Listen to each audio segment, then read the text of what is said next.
And I'm just going to talk to you guys a little bit about what I do as an artist and kind of who I am. Going to be kind of weird just talking about myself, but then just talk about some of my art and my creations and stuff like that. Is it hot in here? It's hot in here. Okay. Oh, you guys just make me so hot. I'm cracking, it's hot. Yeah, so speaking... That's your stripper name, right? It is.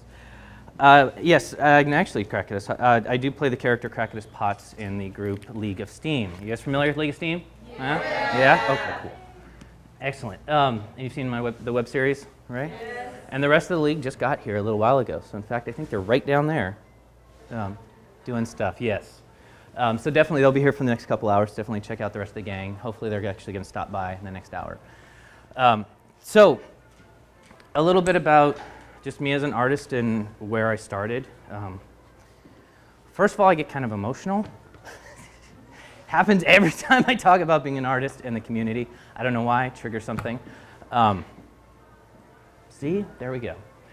So basically, I was raised by some fantastic parents. Damn it. All right. They've been very supportive of me as an artist since I was a kid.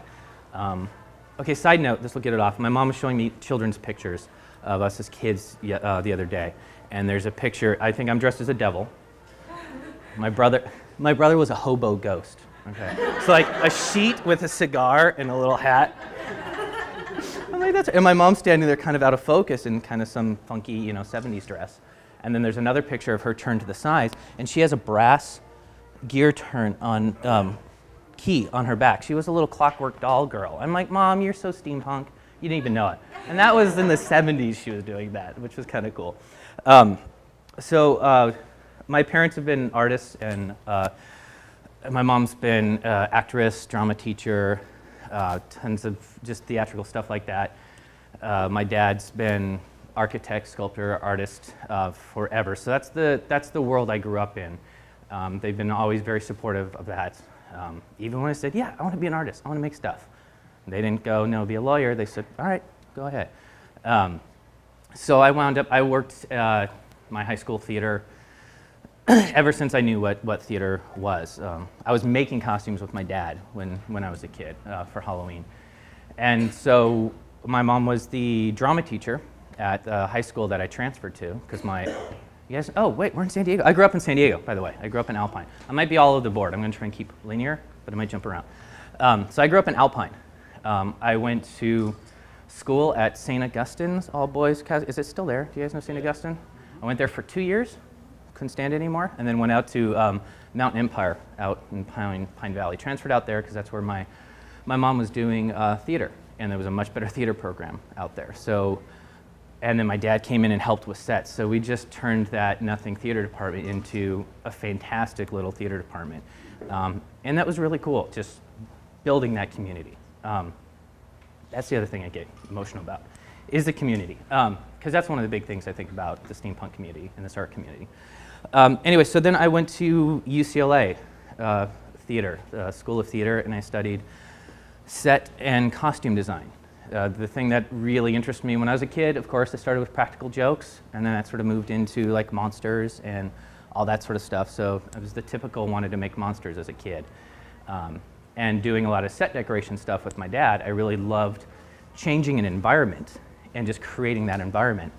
And then I was really into makeup effects, but no college. I mean, my parents wanted me to go to a 4-year college. UCLA had a great theater department, great 4-year college. And that way I was able to get a regular education as well, just in case this whole theater art thing didn't work out. So that was an awesome experience, because at UCLA I was really able to develop and figure out kind of where I wanted to go. And I think it was really there that I got into the costuming, because like I said, there wasn't a whole lot of theatrical makeup stuff going on. There was a fantastic puppeteer that used to work at UCLA, and he had retired or died just before I got there, which was sad, because I love puppetry and all that stuff. But I really got more into the costuming when I was at UCLA. So it was something about the set design, creating the environment and then creating the persona of the person in there. And I can't tell you how many times, and I'm sure you've all been through this as well, when you put on a costume, you just feel more into that character. You feel more something else. And that's one of the things I love about not just changing your environment you're in, but changing the actual physical characteristics of you or an actor. And that was always one of the biggest compliments. When you give a costume to an actor, they put it on and go, wow, I'm Hamlet now. I feel like Hamlet. I look like Hamlet. And that's a pretty awesome, powerful thing about costuming. So that was really inspirational. And from there, out of college, I went and I trained dogs. Yeah, makes sense, right? Starving artist out of theater school, what are you going to do? I worked with dogs. Because it's tough in Los Angeles to sort of break in and do something. So I trained dogs and did doggy daycare for like 2 years. And finally, a friend of mine, she got on a small project in downtown LA. A guy was working out of his loft apartment. He got a sum of money from his friend, and it was this great little design project. I think it was called Wishing Us Well. Never heard of it, because it never actually happened. It was a fantastic experience. I mean, the guy who was holding, his life fell apart and the whole movie fell apart, which is too bad because the designs for it was fantastic. It was somewhere between a steampunk, diesel punk, apocalyptic future. Beautiful set designs. It was that dark, gritty sort of thing. Great creature designs. We built models for months and months and months. And that was a great experience. And then from there, I went to Walt Disney Imagineering. So I went from like this know-nothing little, movie to Walt Disney Imagineering, which was a huge, fantastic opportunity. And I mean, that was kind of my big job out of college, and I worked there for a couple years. Disney Imagineering really farms out a lot of their stuff right now, but it was a great workshop in the Valley in Los Angeles, and met a lot of fantastic other artists. I know a lot of people complain about Disney and working for the mouse, but I had a great time. And I was in the fabrication department, which is pretty much costuming for the characters for the rides, which was pretty awesome. So we did a lot of stuff for Hong Kong and Tokyo and the parks over yonder. And that was a great experience, and met a lot of the gals that I work with still today on projects. And then from there, I won't bore you about every little detail, but from there I was able, a lot of it's making connections when you work in this industry. It's really networking and getting to know people.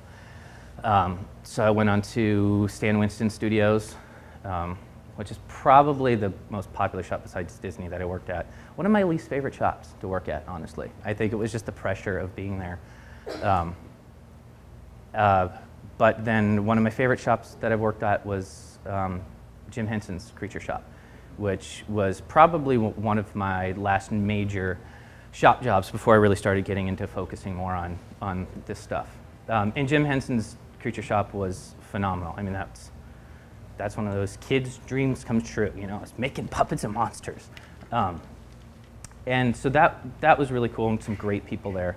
But still, a lot of people farm things out, so that's kind of a disappointing that a lot of the industry is kind of fading when it comes to a lot of the movie industry like that, and so much is going digital.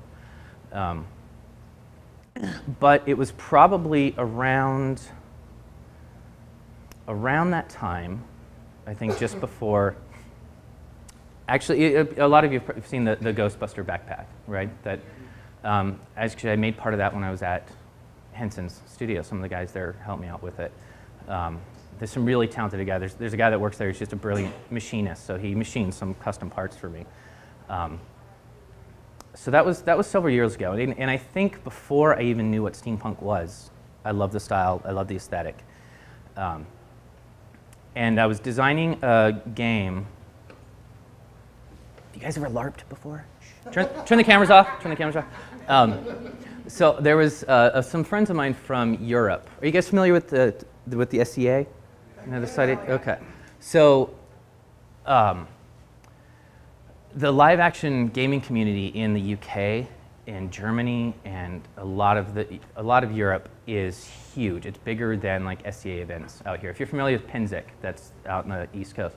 They have multiple events like that that are all like full town villages, immersive week-long events that are all fantasy and just these fantastic, what they call festival-style events. And if you look at some of the pictures online, they were so inspirational creatively. Just that sort of costume. I mean, it was combining my love. I mean, I've done acting before, so I loved the acting part. I loved the costuming and the sets. I mean, everything that I talked to you guys about it. I loved the community. All that stuff I've talked about. I'm like, I want to do that, but I want to make it, you know, bigger. I want to make it that festival-style event that the UK does. So I had two friends from the UK that were helping out with it, and we developed our whole system. And I really wanted to make it accessible to the person off the street, because when you say, oh, LARP or gaming, people, I know I'm showing my geek, a lot of people it turns people off. And we wanted to bring people in to say, look, you have to have some sort of rule so everyone's on the same page. But the idea was you just have a page that you can read, and you're like, okay, I get it, I'm in. And that was the idea, to keep it very simple and yet challenging and fun. And we developed just a fantastic world, I think. The whole system was called Meridian. And unfortunately, the festival style never really happened. We did an amazing beta test one weekend. But our lives really got pulled in different ways, so it didn't happen. But my point is that world we created was really the development of what I came to know as steampunk, because I was just combining everything I loved. I had pirates. I wanted to be a pirate when I was a kid. That was the three things when I was a kid, when people said, what do you want to grow up to be? It was either a pirate, a knight, or a vampire? What was the other thing? Not a ninja. Forget the third thing. And luckily with costuming and acting and all that stuff I've been doing, I've been able to do all of those things. So Meridian was really fantastic because I loved this sort of tech, this sort of clunky tech stuff. Cowboys, pirates, all that sort of stuff. And I still liked the fantasy elements as well. So we developed this world that was pretty much all of those styles and stuff. And as I was researching sort of ideas and visual looks, I started seeing this word that wasn't really talked about much, but it was steampunk, and some people kind of mention it. Because if you look 4 or 5 years ago, God, I don't even remember when this was. It was at least 5 or 6 years ago. There wasn't a whole lot of chat of steampunk online. And it's not something that you would find very much of. But I was starting to see little elements of it, and that's what I really loved.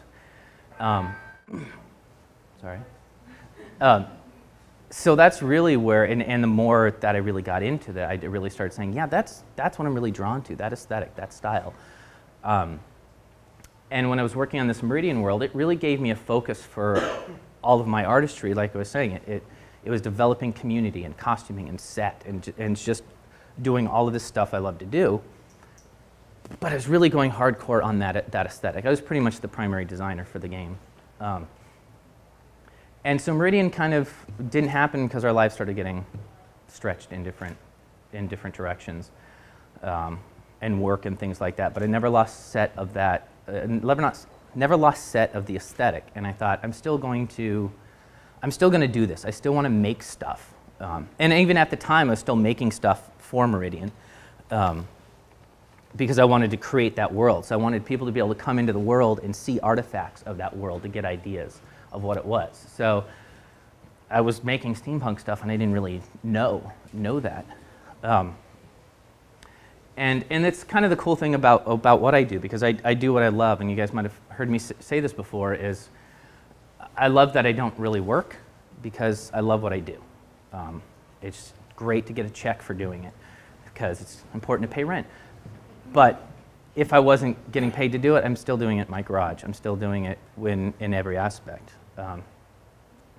So that's sort of where all of that started.